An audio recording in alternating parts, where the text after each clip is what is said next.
I have a pretty substantial vintage and antique knitting pattern book collection, and as I've acquired them over the years and looked through some of the patterns, there have been a few that definitely stood out to me and made me smile. Now, just to be clear, I'm not here to make fun of these patterns. I just want to share some that really were kind of different than what I was used to or what I was expecting, whether it was an unexpected pattern or color choice or just a style line that I'm not used to because we don't really see that very often anymore. So let's go through some of the different patterns that I find especially delightful, although keep in mind that these are only from my personal collection. I have seen quite some other entertaining examples from collections online, so this is just from my pattern stash. A lot of times when I buy pattern books, they come as a big lot of patterns together, so I have a wide variety of pattern types, but these two pattern books did not come in the same lot. However, they're from about the same time frame, and this pattern on the front really stuck out to me. I love the look of the garden roses, and then when I was browsing through this pattern book and I saw this skirt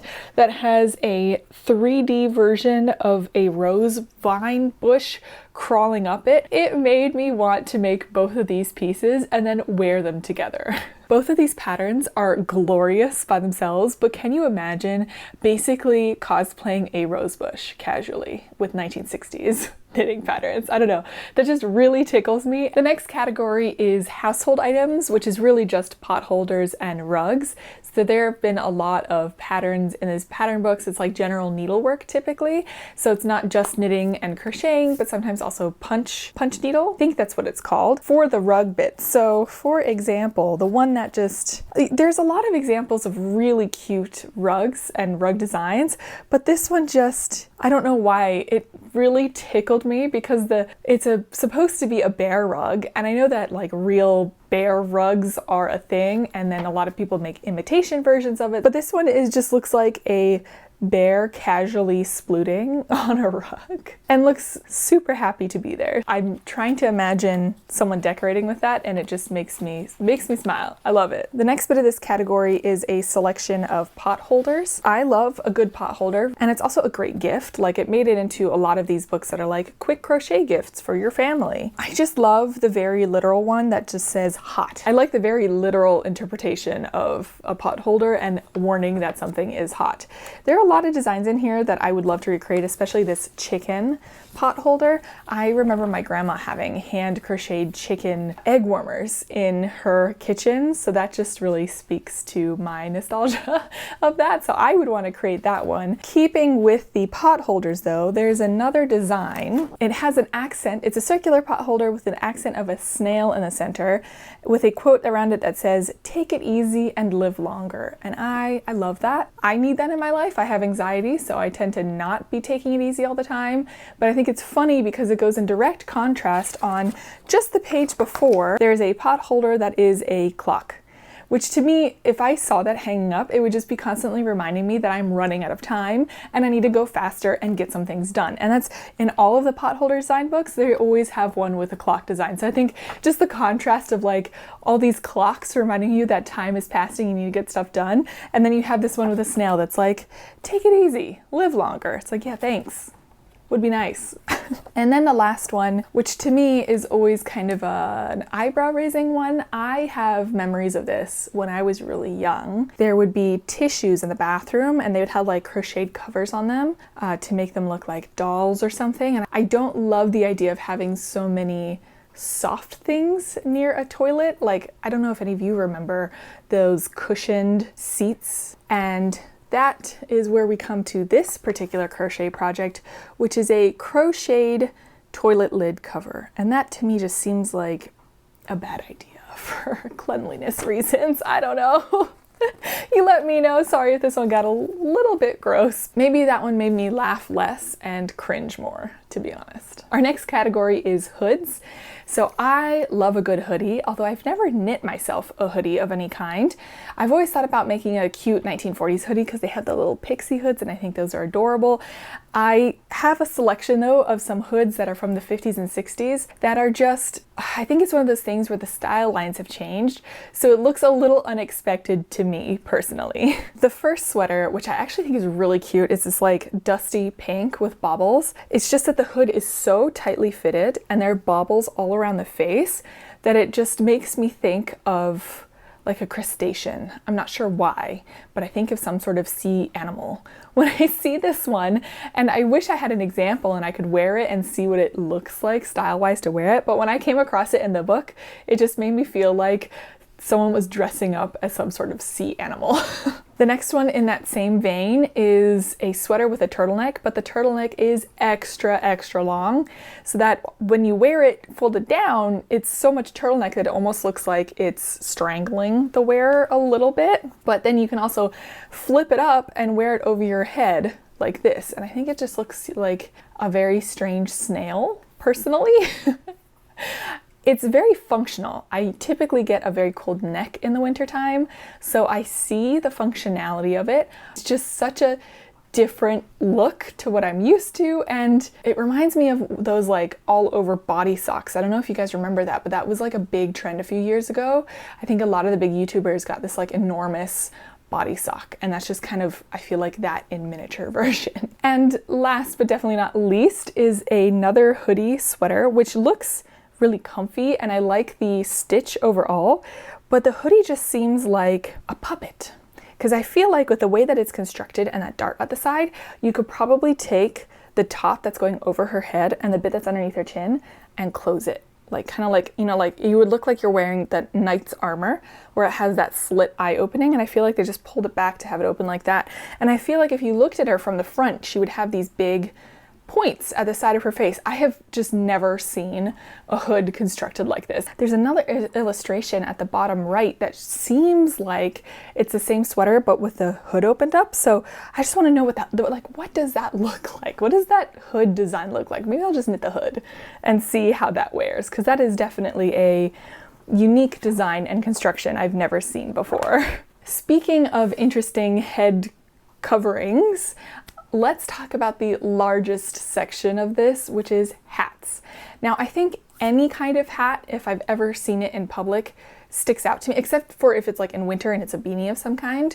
It sticks out to me just because we don't really wear hats anymore. Hats have really gone out of fashion, so anytime I see a hat or anyone wearing a hat in public, it draws my attention. People look super stylish wearing it, right? It's just that on top of not being used to hats, there are definitely some style lines in hats where, let's just say that it's not something that I've ever personally seen a lot of. Like, I think the media tends to take hat shapes and styles that align a little bit more with our modern sensibility, but there are definitely some popular hat designs that are just, I'm really not used to on top of that. So let's take a look at some of these fun ones that I found.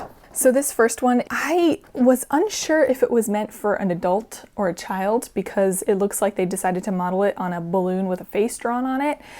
But the entire book and the patterns that surround it are all meant for adults. So my best guess is that it is meant as an adult hat. It's a bonnet style hat, which I've made and worn more than once. It's just the unique choice to add a ponytail of pom-poms. So I can't imagine like everything being covered by this hat and then just having a trailing ponytail of pom-poms. Number one, I'm clumsy enough that would get caught in everything that I walk by. And number two, it would make me feel a little bit like a horse. I feel like I'm comparing everything that I see that I'm not used to some sort of cosplay of some sort of animal. So apologies for that. But yeah, I saw this and I don't know, like how long is it? I'm counting 1, 2, 3, 4, 5 pom-poms that's like pooling up on the table. So I feel like it'd be past your head by a few. So you can even pull your like pom-pom ponytail to the front. Just such a unique style. This next book, it's called High Fashion Hats, and I feel like they live up to their name because there's multiple hats with a cone shape in here. So to me, it reads a little bit like dunce cap-ish because that's the only context I have for a hat shape like that. And then on top of that big cone shape, you also have a ton of loops around it. So this is another style where I'm like, I feel like if you wore this, you are making a bit of a statement. Maybe not in the time that this was made. Maybe it was a little bit more common then, but for me, for right now, wow. Now this one, I love the color work on the jacket and the matching cap. What would you call that? You know what it reminds me of? My grandmother used to have a hood to cover her hair when it rained. It was like a plastic cap thing that buttoned under her chin and had a little visor. And it reminds me of that, but in knitting. And I've never seen a hood or a hat shaped like this. I guess it has very similar like lines, how tight it is to the face, how much of the face it covers, how tight it is on the neck, to other hoodies that we looked at. But because it's separate from the jacket, it's just so different. It just makes me wonder if anyone ever made this, and then what if you wore it separately? Because I feel like it is definitely a look worn together with the matching jacket, but I can't imagine what it looks like without the jacket. I feel like that's taking it even a step further in terms of a unique style sense. Now this one is from, I'm pretty sure, the late 60s, early 70s, and it's just, I love it so much because it is a money-saving craft is what it is advertised as. And if you've ever finished your bleach bottle and wondered what to do with that, why not turn it into a hat? A cute, maybe not so floppy sun hat that you can garden in, as illustrated in this magazine. Isn't that wonderful? Just add a little bit of crochet to your cutout pieces. They even have stencils and templates on how to cut your pieces out to make the hat. And they mention it matches the purse that came in the previous version of this magazine. So if you have the previous version, you made yourself a purse, then now you have an entire ensemble with a matching hat to your purse. I will do you one even better though, because I went looking to see if I could find the pattern for this bleach bottle purse, and instead on Etsy I found a listing for someone who followed these two patterns and made their own bleach bottle hat and matching purse. So if you want this one, feel free to take a look on Etsy because it's for sale. It's amazing. I love this. Now this last one admittedly is not a hat knitted pattern, but it is in a knitting pattern book, and it was so attention grabbing that I didn't even look at the knitting pattern for a while. And it's this fur hat with a chin strap. And I always wondered, going back in time, and I have a few hats from the 1960s and 50s, how did they stay on? I know they had hat pins, but even with a hat pin, my hats would always fly off. So I'm guessing the chin strap is quite useful, especially on a very windy day. But the choice to also make it furry is definitely a unique one. Would you wear a hat like this? I think graphic patterns on knitting designs are fun, and they really, like, I have these two books that for me personally very much read 80s and 90s. I mean, who wouldn't want a entire knitting book pattern filled with cats? Some of these are just delightful. And then coming to this one, I had to buy this one because the Smurfs was one of my favorite shows growing up, although I didn't know them as Smurfs because I grew up in Germany, so I know them as Schlumpf. And Schlumpfina was my favorite, this one down here. So I know these are meant for kid sweaters, but one of these days I'm going to have to knit myself one of these lovely Smurf designs. I think they're really fun.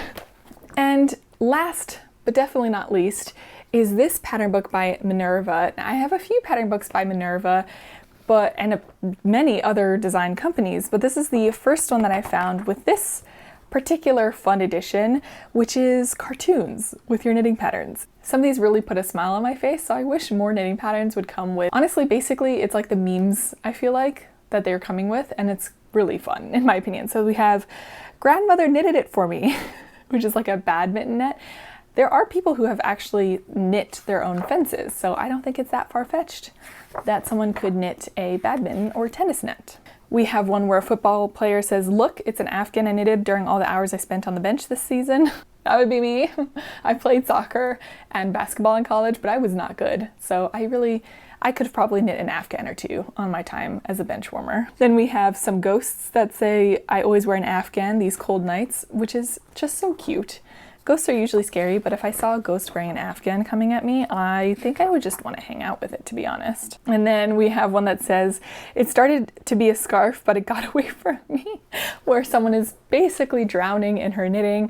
And I feel that. I don't think I've ever made a never-ending scarf, but I feel like I make never-ending amounts of projects, so I am just constantly drowning in yarn and projects, though I do have a plan to maybe tackle that a little bit better this year. So I hope that you enjoyed going through some of these delightful or fun vintage knitting patterns. I also have a lot of antique patterns that I haven't even looked at for this video. So if you want a video on some of the more delightful or unexpected antique knitting patterns that I found, please do let me know. We can go into more detail. I have knitting patterns back from the 1840s, I believe, so we can look at some of those. If you like videos like this on historical knitting, crocheting, vintage, antique, machinery to do with all of that, feel free to subscribe. I have many more I hope interesting topics planned for you all.